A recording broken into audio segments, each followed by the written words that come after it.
मंदिर समिति के लोग जिन्होंने ये कार्यक्रम आयोजित करवाया, आज इतनी बड़ी तादाद में देव जसनाथ जी महाराज की शिक्षाओं से लाभान्वित होने के लिए दूर दराज से, गांव ढाणी से या माताएं बहिनें, धर्म प्रेमी श्रद्धालु बैठे, आप संयोग देखिए कि इसी धरती का एक लाल जिन्होंने दिल्ली के मुगल बादशाह के उनको नाकों चने चबवाने के लिए मजबूर कर दिया, और इसी प्रकार से जसनाती परंपरा में सिद्ध पुरुष रुस्तम जी महाराज ने भी दिल्ली जाकर के एक ऐसा कट्टर बादशाह जिन्होंने हिंदुस्तान भर में मंदिर तोड़वाए, लेकिन देव जसनाथ जी महाराज की शिक्षाओं से प्रभावित होकर के और उनके शिष्य सिद्ध पुरुष रुस्तम जी महाराज से प्रभावित होकर के उन्होंने राजस्थान के चूरू जिले के साजूसर में रुस्तम जी महाराज का मुगल शैली में मंदिर बनवाया।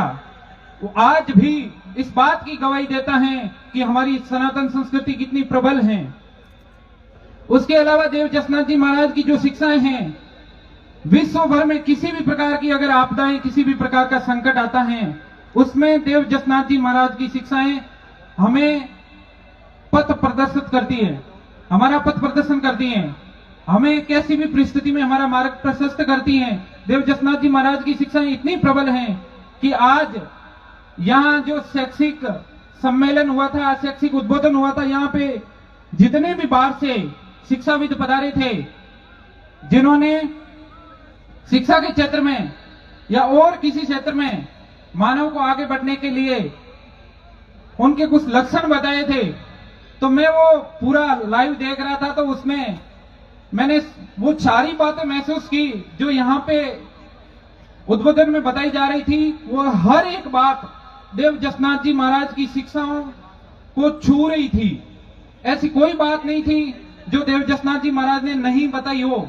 वो इतनी विस्तृत है। हम लोग देख रहे हैं ये अग्नि नृत्य, लेकिन ये अग्नि नृत्य देव जसनाथ जी महाराज का चमत्कार है। आप सारे लोग देख करके चले जाएंगे यहाँ से। केवल जसनाती संप्रदाय, केवल जसनाती पंथ इस अग्नि नृत्य तक ही सीमित नहीं है। इसके अलावा देव जसनाथ जी महाराज की शिक्षाएं इतनी विस्तृत हैं कि जिसकी कल्पना करना नामुमकिन है। अभी जैसे ये भाई साहब बता रहे थे जसराज जी की, देव जसनाथ जी महाराज की शिक्षाओं के बारे में इन्होंने विस्तार से बताया। तो इन्होंने जो नियम बताए जसनाथ जी महाराज का, उनका मैं संक्षिप्तीकरण कर रहा हूं कि देव जसनाथ जी महाराज ने पेड़ों का मानवीयकरण किया। पेड़ों में ईश्वर को हम हमारी संस्कृति में देखते हैं। खेजड़ी का जहां वृक्ष होता है वहां जम्बेश्वर भगवान को देखते हैं, जहां जाल का वृक्ष होता है वहां जसनाथ जी को देखते हैं। और समाजों के लोग, कई लोग नीम में भगवान को मानते हैं। और हमारी सनातन संस्कृति तो ये पहले से मानती आई है कि भगवान श्री कृष्ण ने गीता में कहा है कि पेड़ों में मैं पीपल हूं। तो उसी पंक्ति में आगे बढ़ते हुए देव जसनाथ जी महाराज ने पेड़ों का मानवीयकरण किया, जीव जंतुओं का मानवीयकरण किया। आज यहाँ जाखड़ साहब जब उद्बोधन दे रहे थे शैक्षिक सम्मेलन में, तो उन्होंने कहा कि हमें जीव जंतुओं की रक्षा करनी चाहिए। वीर तेजा जी महाराज ने गायों के लिए प्राण दे दिए। इसी प्रकार से देव जसनाथ जी महाराज ने जीव जंतुओं की रक्षा के लिए लोगों को धर्मोपदेश दिया, पेड़ों का मानवीयकरण करने के लिए। क्योंकि आजकल हम देख रहे हैं कितना पॉल्यूशन बढ़ रहा है। अगर पेड़ नहीं होंगे तो जीवन का अस्तित्व समाप्त हो जाएगा। हम भले कितने आधुनिक हो जाएं, कितने बड़े बड़े ओवरब्रिज बन जाएं, कितनी गाड़ियां आ जाए, लेकिन कितना ही हमारा हम विकास कर ले आधुनिकता की अंधी दौड़ में, लेकिन जब तक इस धरती पे पेड़ नहीं बचेंगे तो ये जीवन संभव नहीं है। और ये बात आज से 500 वर्ष पहले देव जसनाथ जी महाराज ने लोगों को धर्मोपदेश में बता दी। आज जब सरकारें अलग अलग प्रकार के अभियान चला रही हैं, हमारी राजस्थान सरकार का एक अभियान है हरियालो राजस्थान, भारत सरकार भी इसी प्रकार के कुछ अभियान इंप्लीमेंट करने के प्रयास कर रही है। लेकिन अगर उस समय मानव चेत जाता तो आज सरकारों को यह अभियान चलाने की आवश्यकताएं नहीं होती। और हम लोग भी अगर समय रहते समझ जाएंगे तब तो ठीक है, वरना स्थितियां कुछ और होगी। इसके अलावा पेड़ों के मानवीयकरण के साथ साथ में उन्होंने नशा मुक्ति की बात कही। आज हम लोग नशे में कितने लिप्त होते जा रहे हैं। और युवाओं को जब देखते हैं तो कोई तस्कर होता है, जब वो कहीं पुलिस की गोली के चपेट में आ जाता है और खत्म हो जाता है, उसके बाद में उसको आइडियल मान लिया जाता है युवाओं के द्वारा और उनको स्टेटस पे लगा करके उसको दिखाया जाता है और मतलब ऐसा और लोगों को महसूस करवाया जाता है कि वो पता नहीं उसका कितना करीबी होगा, लेकिन ये हमारे समाज को गलत दिशा में लेके जा रहा है। क्योंकि तस्करों की जब समाज में जय जयकार होने लगेगी तो वो समाज दशा और दिशाहीन होगा।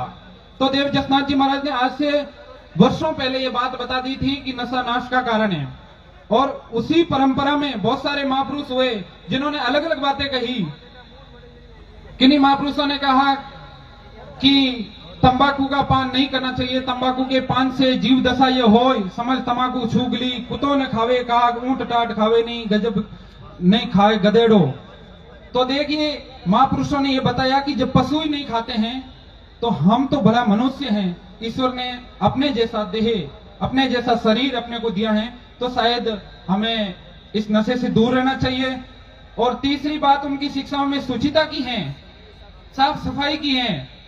वो साफ सफाई शरीर की भी हो सकती है, अपने घर की भी हो सकती है, और मस्तिष्क की शुद्धि की भी हो सकती है। क्योंकि आज के समय में शरीर की शुद्धि से जरूरी अपने मन की शुद्धि की आवश्यकता है, चित्त की शुद्धि की आवश्यकता है।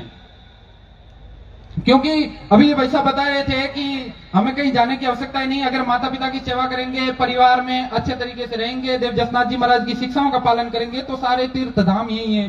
क्योंकि जसनाथी परंपरा में एक महापुरुष हुए देवोजी महाराज, उन्होंने कहा था कि तीर्थ स्थल के बारे में बताया था कि अब अगर आप कहीं भी चले जाओ, लेकिन जारा जीव नहीं नेठा वह तीर्था क्यों जावे, पूंजी राख पास भीकर भिक्षा पावे, छोरी वसे घट माए ते नर नीर सुम बाहर नावे। अगर आप बाहर से पानी से स्नान कर रहे हैं और अंदर आपके कपट छल और मन की चित्त की शुद्धि नहीं है, तो आप भले ही कहीं मंदिरों में भटकते रहना, कहीं भगवान मिलने वाले नहीं है। तो देव जसनाथ जी महाराज की शिक्षाएं इतनी विस्तृत हैं कि उनकी कल्पना करना नामुमकिन है। समाधि की बात बता रहे थे कि देव जसनाथ जी महाराज की परंपरा में 139 जीव समाधियां हैं। तो जीव समाधियों में अधिकांश लोग जो इस जसनाथी परंपरा से संबंधित नहीं है, वो तो यही सोचेंगे कि शायद धरती में खड्डा खोद करके उसमें बैठ करके ऊपर से बंद कर दिया जाता होगा, यही जीव समाधि होगी।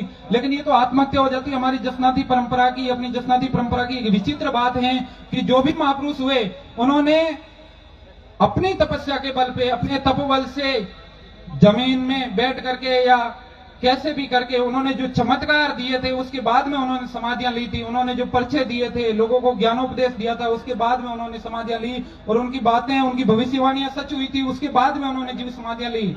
इतनी विचित्र है हमारी जसनाथी परंपरा। और जसनाथ जी के नियम में एक बात आती है कि रसोला नारी दूर करीजिए, हाथ उसी का जल नहीं लीजिए। तो इसमें कई बार लोग इस बात को अच्छे से समझ नहीं पाते हैं कि गुरुदेव इसमें क्या कहना चाहते हैं।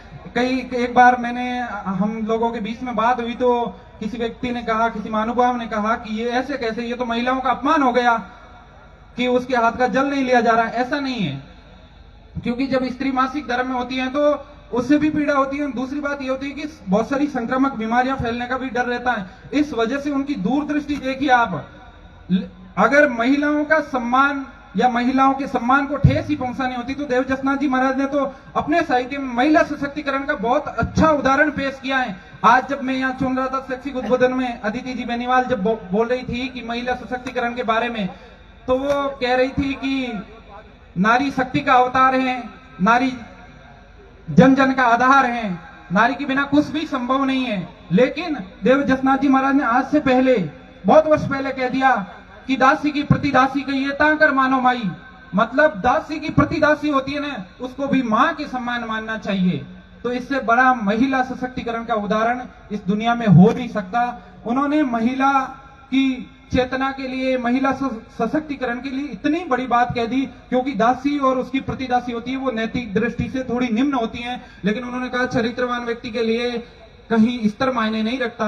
तो देव जसनाथ जी महाराज की शिक्षाएं इतनी प्रबल हैं, उनको जानने का प्रयास करिए। केवल यहाँ आकर के अग्नि नृत्य को देख करके चले जाना ही जसनाथ जी महाराज की शिक्षाओं को ग्रहण करने का कोई आधार नहीं है। उसके अलावा जसनाथ जी महाराज की शिक्षाएं बहुत विस्तृत हैं, जिनकी कल्पना करना संभव नहीं है। और इसी के साथ में मैं मेरी वाणी को विराम देना चाहूंगा और इस समिति को धन्यवाद देना चाहूंगा कि आपने विचार प्रकट करने का मौका दिया।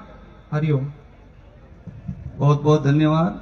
अब कुछ पास्टर साहब आपको, अब मैं मात्र 1 मिनट लूंगा और उसके पश्चात ही अग्नि नृत्य जो जिसको देखने के लिए सभी लोग आतुर हैं। लाइब्रेरी की चर्चा चल रही है।